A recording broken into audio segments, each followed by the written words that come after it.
ते जायकवाडी धरणातून पाणी अंबडच्या तालुक्याच्या पूर्ण सर्कलला, अंबडच्या तालुक्याच्या परिसरातल्या गावांना त्याचा खूप फायदा होतोय आणि हजारो हेक्टर जमीन पोलीच्या खाली येते. आणि होत असताना का करू नये सरकारनं? काय अडचण काय? परंतु सगळ्यातच राजकारण करायचं नाही म्हणून आम्ही त्या राजकारणाच्या भाषेत बोलणार नाहीत. परंतु देवेंद्र फडणवीस साहेबांना या संदर्भातलं समितीला पाठवून निवेदनही द्यायला लावणार आहेत. आणि आम्ही स्वतः त्या संघर्ष समितीचे जे अंबड तालुक्यातले बांधव काम करतात, हे शेतकऱ्यांसाठी काम करतात म्हणून पूर्ण ताकदीनं आम्ही त्यांच्या पाठीशी राहून त्यांना बळ देणार आहेत. पण ते प्रश्न मार्गी काढण्यासाठी फडणवीस साहेबांना याबाबत लवकरच कळवलं जाणार आहे. सिंचनासाठी लागणाऱ्या पाण्याचा प्रश्न राज्यामध्ये अनेक ठिकाणी आहे. आता शेतकऱ्यांचे प्रश्न घेऊन पुढे येत आहे. मोठं आंदोलन उभारलं जाऊ शकतं का भविष्यात? हे बघा, शेतकरी तर मग या देशाचा मेन कणा आहे. मुख्य जीवच शेतकरी. शेतकरीच नाही जगला तर देश तरी कसा जगल? एक शेतकऱ्यांचा मुलगा म्हणून शेतकऱ्यांचे प्रश्नही हाताळणं हे आमचं काम आहे. प्रथम मराठा आरक्षणच, प्रथम मागणी मात्र मराठा आरक्षणच. त्यानंतरच्या मागण्या ज्या आहेत आपल्या शेतकऱ्यांच्या त्यांच्या, त्या आपण एक समाजाचं काहीतरी देणं लागतो.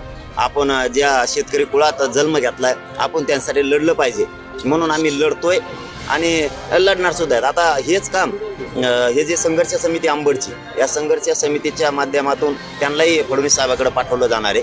कारण आम्ही तसं त्यांच्याशी बोलू त्यानंतरच पाठवलं जाणार आहे. त्यांचा वेळ घेतला जाईल कारण हे त्यांना समजून सांगणंही गरजेचं आहे आणि सगळे त्यांच्या पाठीशी राहतील. फक्त आता हे 1-2-3 दिवस सांगितलं जाणार नाही कारण 1 तारखेला शक्यतो आम्ही मालवणला राजकोट किल्ल्यावरती छत्रपती शिवरायांच्या जे स्मारक ते पडलंय तिथं भेट देण्यासाठी जाण्याचं ठरवणार आहेत आम्ही. म्हणजे दादा तुम्ही राणेंच्या बालेकिल्ल्यात जाणार आहे का?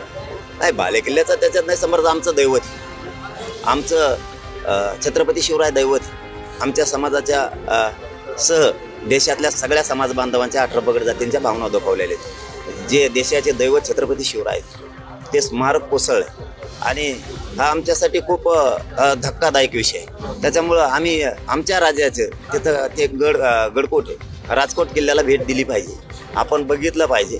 आणि आम्हाला शेवटी करमत नाही आहे, मग आम्ही आमचा किल्ला बघितला पाहिजे, राजांचं स्मारक कसं पडलं हे बघितलं पाहिजे, आपण भेट दिली पाहिजे.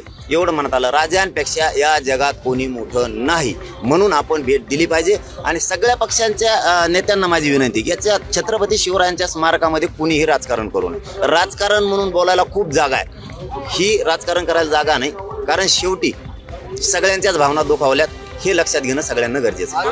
पण आज राडा सुरू झालेला आहे. तिथे पुतळा पाडल्यावरून ठाकरे गट आणि राणे गट असे दोन्ही गट भेटले.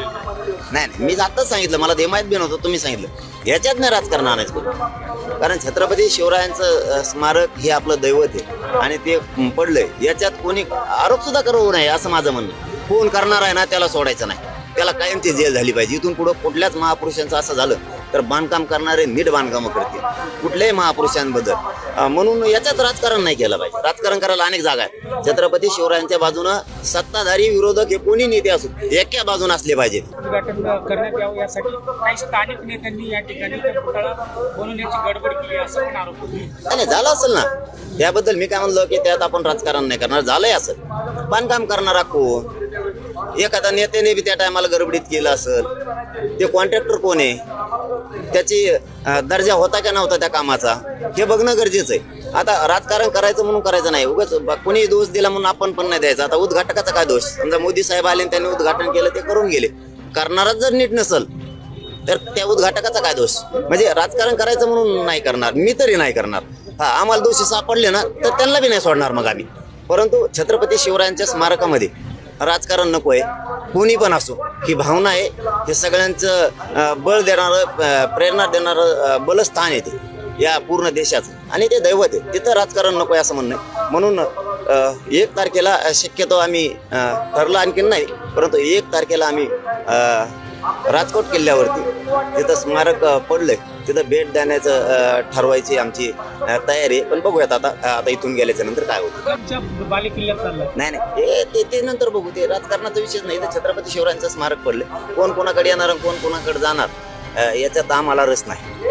आम्हाला आमच्या राजांच्या स्मारक पडले त्याच्यात रस आहे. आम्हाला वाईट वाटतंय. आम्ही खूप भावना आमच्या समाजाच्या सगळ्या 18 पगड जातीच्या दुखावल्या आल्या.